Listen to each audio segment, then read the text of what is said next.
which has a backing. This one has an organza backing. It has a tulle, Tulle cover, and it's actually painted on the back with metallic textile paint. And then all these little pieces are just fabric pieces laid on and pinned. And the difference between tulle and organza is just a matter of Tulle is a net. Oh, okay. Tulle is a net, yeah. And organza is like a stiff, translucent, whereas tulle is almost transparent, which is why I use it to hold things down. And so like this one will also diffuse, it acts like a diffuser. So it's going to diffuse the color that's on here if we put this on top. All right, so this is window screen frame. And you can get this at Ace and Home Depot. Window screen frame. Yeah. And it comes apart, so you can order, you can buy it in lengths. I think they will cut it for you. And then, so you need the little corner pieces to put this together. And this one is done according to, this was a sample size. And it was set up to go with the white Juki machines. I believe this is,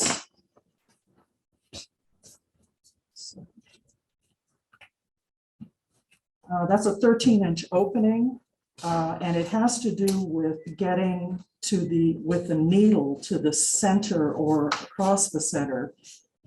And because the needle will come back and hit against this. So the thing is that even once you stretch it, this is as far over as the stitching can go. It's about a ½ inch from the actual edge of the frame. So I could, but I have all the fabric, the backing and the cover fabric go beyond the frame so that I can cut it down to whatever I need.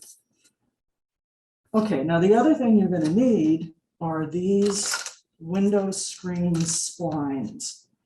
And I'm going to show you on the, at the end of this video, I'll show you on the Ace website how to order these and what they look like. And here's the, here it is. You're also going to need one of these tools. And we only have one here in class. So if you plan to do quite a bit of this, we have some very long screens that I donated, all of them. You can check them out and take them home. But you're going to have to buy your own of this. And you'll have to buy your own spline because right now we only have enough spline for 2 small ones like this. So we'll be able to show you how this works. But this spline pretty much, see, this has a sort of track thing in it. And this is what you use to make window screen. So you push this in and it's going to hold the fabric in. Okay. So it's just another way of doing a painting on a stretcher bar. It's just that you have to have fairly thin material to go in here. You can't use like painting canvas because it probably won't go in. Okay, so we're using the yellow piece as the backing, and it doesn't really matter that it's stretchy, but we are going to stretch it. Here. And I believe, yeah, see the long ones, actually this will even stretch. So they appear to be slightly shorter, but they will stretch. So they were cut to size after we had done this. These are the ends. That's an end. That's a long one. So we're going to do the ends first. And I'm going to put it right into the corner. Okay. And then I'm just going to turn this around so I'm not in my own way there.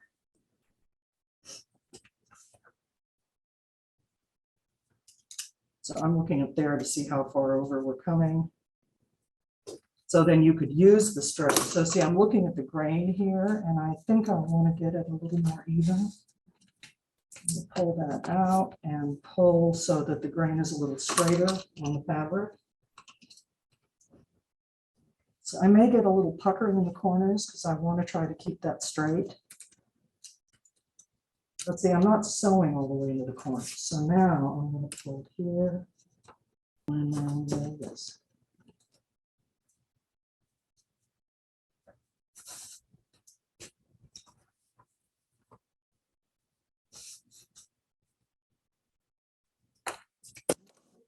So you see, it's pretty tight. But I've got puckering down here, so I'm gonna go in and keep repositioning stuff until I get it so that and it's because it's stretchy that it's causing these problems. Maybe do the whole bottom.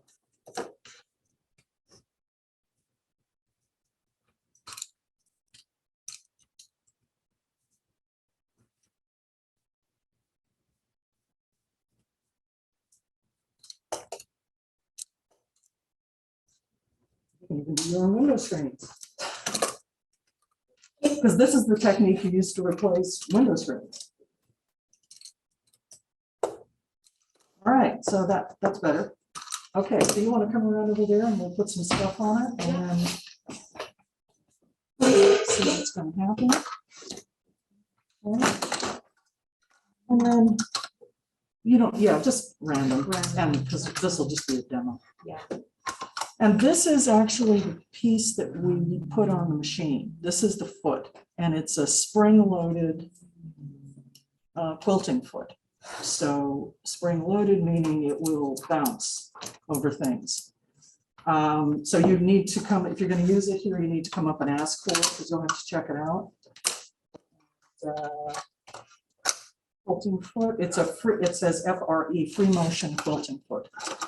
Okay, so once you do that, you're going to flip it over because the reason is that in order to get in here and sew, you have to sew from this side. So go ahead and put your pieces on. Okay. So this is like wrong side up. Well, no, this is actually the side up. Oh, You okay. can see, but we stretch it from the other side. Because for window screen, you want to see the frame. Why wouldn't it work from the other side? Because you can't sew from the other side. This has to be flat Oh, yeah, against that's right. in Yeah. order, because you're sliding it Yeah. like this. Okay, so we're just gonna do a sort of quickie demo. It doesn't really matter what's Okay. there, so we can just throw some stuff So, on. Yeah, because you'll be doing this again. Okay. Okay, and then we're gonna lay whatever, now you don't actually have to lay this over it, but I'll show you what you'd have to do if you don't. You're gonna have to go in and pin every single piece. Right. But if you do, and you have a lot of little pieces down here, then what you pin is this. And this then holds it. You're gonna pin it. And we have clips. So you're gonna put small little clips on the ends here and there to stretch this over the top. And then all you have to do is pin literally anywhere to hold this down.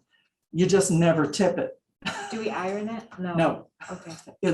no, you can in advance because this is going to stretch. So if you don't want the creases, I would recommend that, that you iron it. Can we iron it after? No, Okay. but you can take this off. So see, let me get the clips. Basically going to clip it here. And you take the clips off once you're done pinning.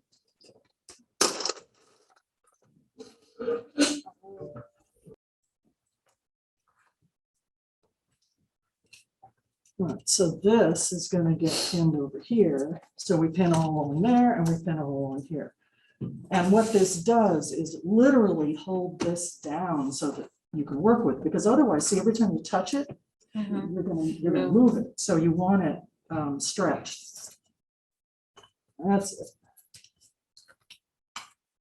Now, you're only going to be able to stitch to here on these machines. You can get sort of across the center area. So what we ended up doing was a lot of circles, but you can also go back and forth with the free motion stitching and stitch in rows this way. You can also stitch in what's called thread painting, where you're actually randomly making a design on here. You can stitch right over these. It's just that you leave all these in until you come up to it and then you pull pins out. So what you want to be sure of is, how am I orienting myself on the machine? Because the machine head is facing this way. It's not facing this way.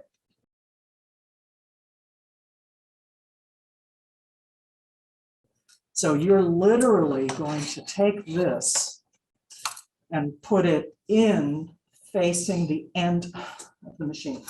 How's it Because, random? because you've dropped the feed dog down, you're basically moving this, and you can draw, you can go anywhere you want. You just gotta keep it moving as you're stitching. Okay. I see what you mean. Now, those machines do not have an embroidery stitch, they're all straight stitch. But the key is that you gotta pin everything. So see, I have to pin that down. And if I can get it flat, then the easy way to pin is, what I'm doing is I'm going and I'm hitting the bottom and then lifting up with the tip of the pin. So I'm not lifting this and going in. In fact, this is how I pin flat stuff anyway. Let's see if I can do it here. So I go in, I feel the mat, I turn it and I lift with the pin and go in. Because you want to know where you're going to pull the pin out from, which hand. So if you're right-handed, you want the pin heads facing this way. And that's why when you do the first experiment, you'll find out. Whether you see like here, and the pin heads, I'm going to have to pull them out with my left hand. So it just depends. So the main thing is to get the pins in, and then you have to just start understanding what you can do on the machine. And this foot is pretty much going to glide across here, and see, I can make it kind of random as I go around, because the foot is fixed. I'm doing this. So I'm moving the frame myself, and I'm sliding the frame on the bed, the plate. This is Ace Hardware, and here is the, here's the spline. It's called spline, S-P-L-I-N-E. And here's the tool. So if you do this at home, you have to get your own. Prime line spline. Yeah, when I bought this before, they had it on a big roll and I could just buy it by the yard. So this may be for mail order, they're doing this, but I think if you go into the store, and Home Depot would be the same. What is the biggest size we can get? The frame? Whatever goes into this. No, I mean the frame. The This frame? Like that's the machine. Okay, so to sew in these machines, it can't be any wider than this. Oh, It can be longer, but it can't be wider. It's on the left side here. So I need to loosen that screw. Take this off. This goes on here, around the screw there. You see it? Yeah.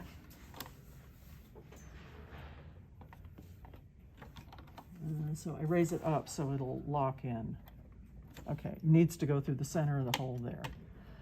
All right, so I'm going to take it through the center, and I'm going to get that thread to be below, just like we always need it below the foot. There it is, so there's below the foot.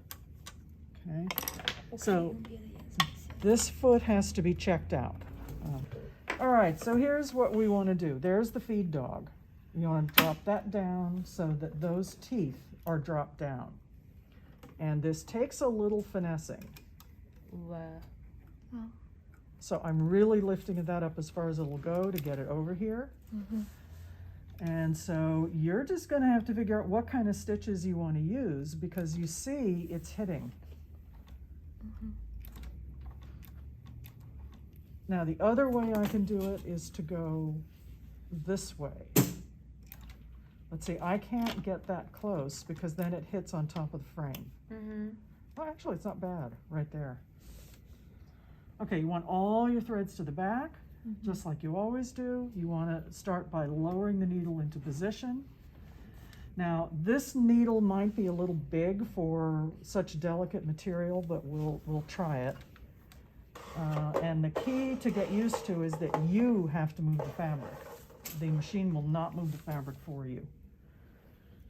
So,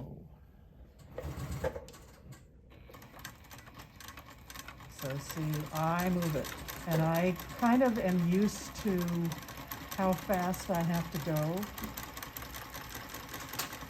Is it okay to sew on top of the needle? Yes. Oh. So see, once I get the needle, once I get it there, I can take it out. And then I can go on to the next ones. I can, now when I've done them, I've done things like I just draw straight up and down. My assistant, Johanna, would do spirals.